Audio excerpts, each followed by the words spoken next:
Student, आज हम पढ़ेंगे कक्षा सातवीं का गणित।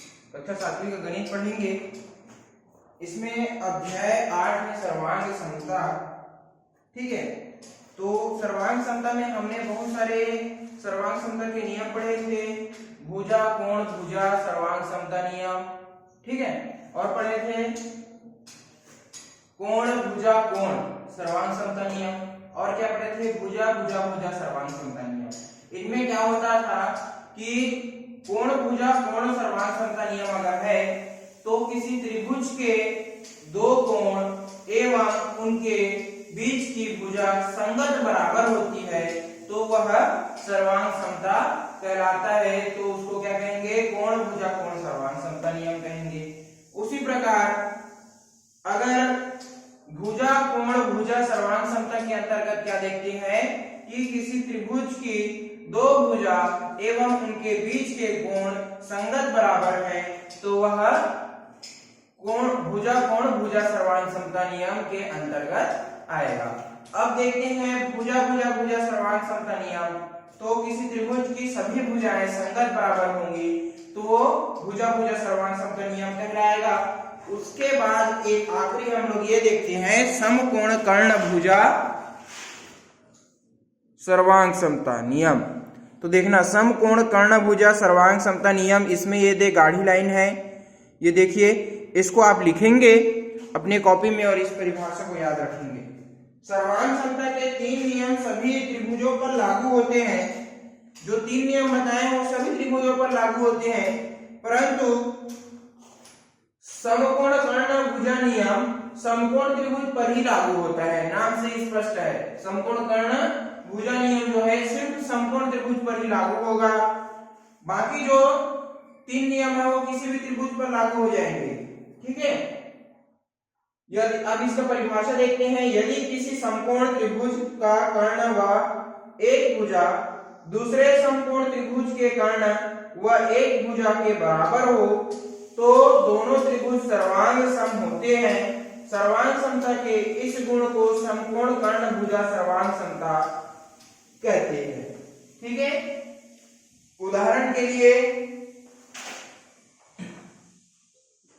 देखिए उदाहरण 5 देख लेते हैं। इसमें मैं कल बना चुका था आप लोगों का वीडियो जो कि थोड़ा सा डिस्टर्ब हो गया था, डिलीट हो गया। आज देखेंगे उसी प्रश्न को कि यहाँ पर आप लोगों को उदाहरण 5 में देखना है। एक त्रिभुज ऐसे दिए हैं, ये भी समकोण त्रिभुज है। एक त्रिभुज ऐसे दिए, ये भी समकोण त्रिभुज है। ठीक है, इसमें क्या है A B C D E F, ये दो त्रिभुज दिए गए हैं ए बी सी और डी ई एफ में आपको बताना है सर्वांग समता है या नहीं।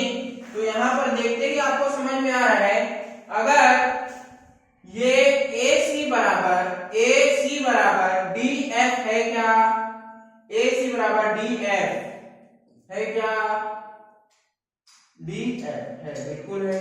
कर्ण हो गया, सबसे पहले कर्ण देखते हैं। कर्ण व एक भुजा, अगर किसी समकोण त्रिभुज में कर्ण व एक भुजा बराबर है तो वह समकोण कर्ण भुजा सर्वांग समता नियम से सर्वांग समता होंगे। ठीक है, तो देखना ए सी बराबर डी एफ बराबर 5 सेंटीमीटर जो कि कर्ण कहलाता है। ठीक है, अब देखते हैं कोई भी एक भुजा बी सी बराबर ई एफ, ये भी बी सी बराबर ई एफ बराबर 4 सेंटीमीटर। ये भी भुजा क्या है, भुजा है जो कि बराबर है। एक भुजा बराबर हो गई, कर्ण बराबर हो गया। अब देखते हैं क्या ये समकोण त्रिभुज है, तो बिल्कुल। कोण भी 90 अंश का भी है, कोण ई भी क्या है 90 अंश का है, तो क्या है देखना 90 डिग्री। यहाँ पर क्या है कोण बी और कोण ई दोनों क्या है 90 अंश का है, तो ये समकोण त्रिभुज हो गया। ठीक है, समकोण है। अब देखना, अतः समकोण कर्ण भुजा से ये नियम क्या कहता है, किसी त्रिभुज की कर्ण व एक भुजा, किसी समकोण त्रिभुज की कर्ण व एक भुजा बराबर है तो संपूर्ण कर्ण भुजा से आर एच एस से वो क्या है, सर्वांग समता है। तो त्रिभुज एबीसी सर्वांग सम है त्रिभुज डीईएफ, यही आपका उत्तर आएगा। सर्वांग समता है या नहीं यहां से पता चल जाएगा। इसको समझाने के लिए एक और मैं उदाहरण दे देता हूं।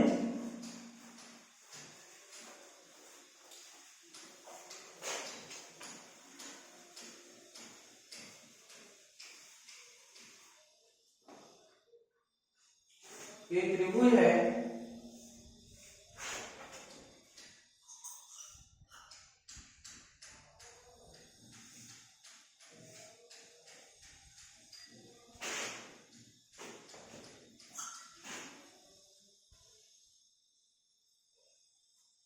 इस त्रिभुज में बताना है ये 90 अंश का कोण है।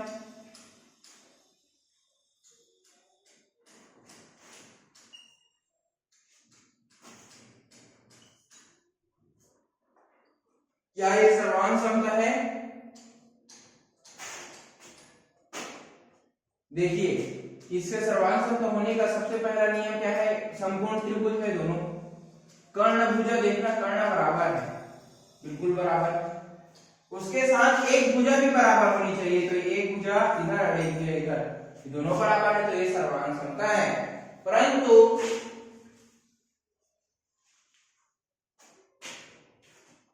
अगर ये दो होता और ये दो होता तो क्या बराबर होता? बिल्कुल सर्वांग सम है। अगर ये दो होता और ये दो होता तो भी ये सर्वांग सम थे। ठीक है, मतलब आपका क्या कहना है इसमें कि अगर कर्ण और उसके साथ कोई भी एक भुजा बराबर होती है किसी समकोण त्रिभुज में तो वो क्या होते हैं, आपस में सर्वांग सम होते हैं, यही नियम है। ठीक है, इसके साथ साथ एक प्रश्न और देख लेते हैं जो कि हम बताए नहीं थे, भुजा भुजा भुजा सर्वांग समता नियम के बारे से। इससे जस्ट पहले वाले प्रश्न को हमने फिर से देख लेते हैं। उदाहरण जो है चौथा, तो उदाहरण चौथा क्या है,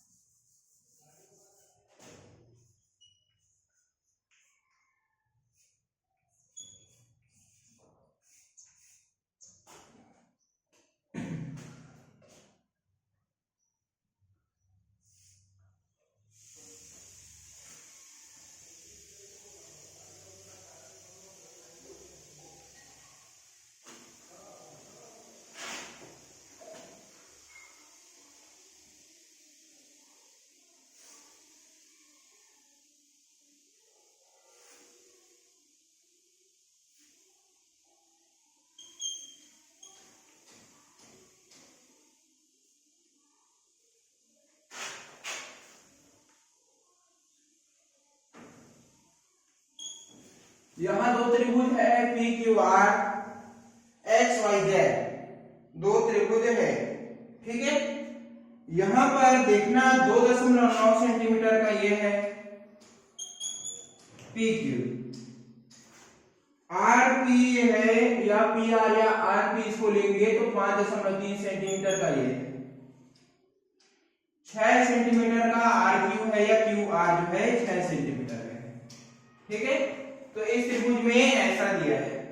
अब देखना इसी प्रकार 2.9 सेंटीमीटर का ये भी है एक्स वाई या वाई एक्स, 6 सेंटीमीटर का वाई जेड या जेड वाई है, 5.3 सेंटीमीटर का एक्स वाई एक्स जेड या जेड एक्स है।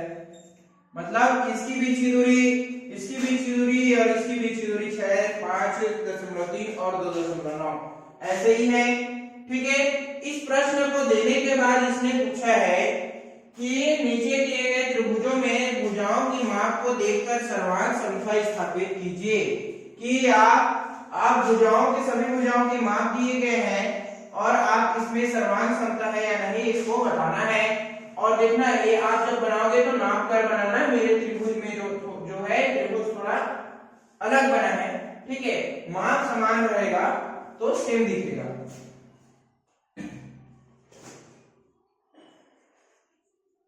हल। दिए गए चित्र अनुसार क्या है, त्रिभुज पी क्यू और आर जो है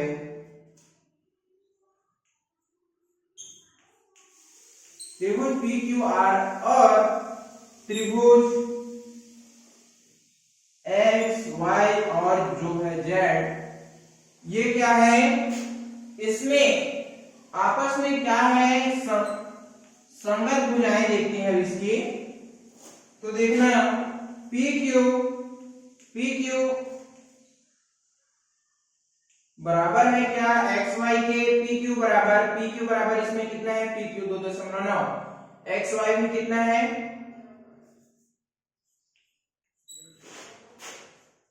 पी क्यू बराबर एक्स वाई बराबर 2.9 सेंटीमीटर। ठीक है, चित्र से देखकर लिखते हैं, तो चित्र द्वारा लिख लेना चित्रानुसार। ठीक है, क्यू आर बराबर वाई जेड है क्या, क्यू आर बराबर वाई जेड, क्यू आर बराबर 6 सेंटीमीटर, वाई जेड बराबर भी 6 सेंटीमीटर है। अब देखना आर पी और जेड एक्स,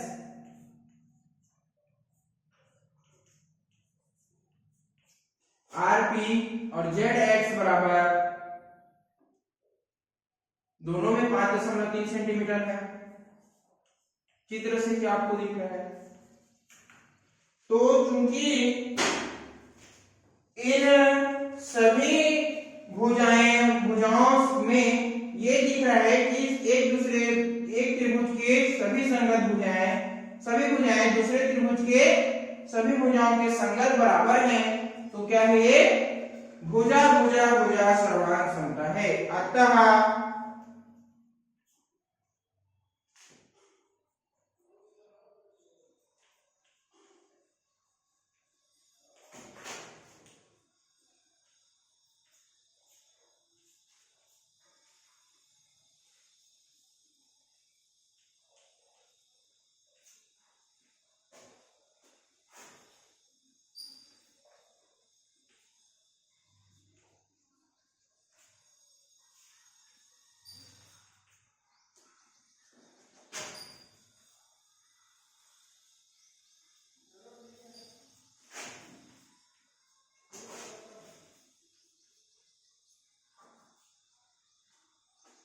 अतः त्रिभुज पी क्यू आर और त्रिभुज एक्स वाई जेड दोनों क्या है, आपस में सर्वांग समता है, अर्थात दोनों त्रिभुज क्या है, सर्वांग समता कहलाते हैं। ठीक है, बाकी जो आपके इधर नीचे जो दिए गए हैं त्रिभुज, इन सबको सर्वांग समता बताना है समकोण कर्णभुजा से और पांचों उदाहरण से देखकर के आगे पूरे प्रश्न को बनाना है, यही आपका HW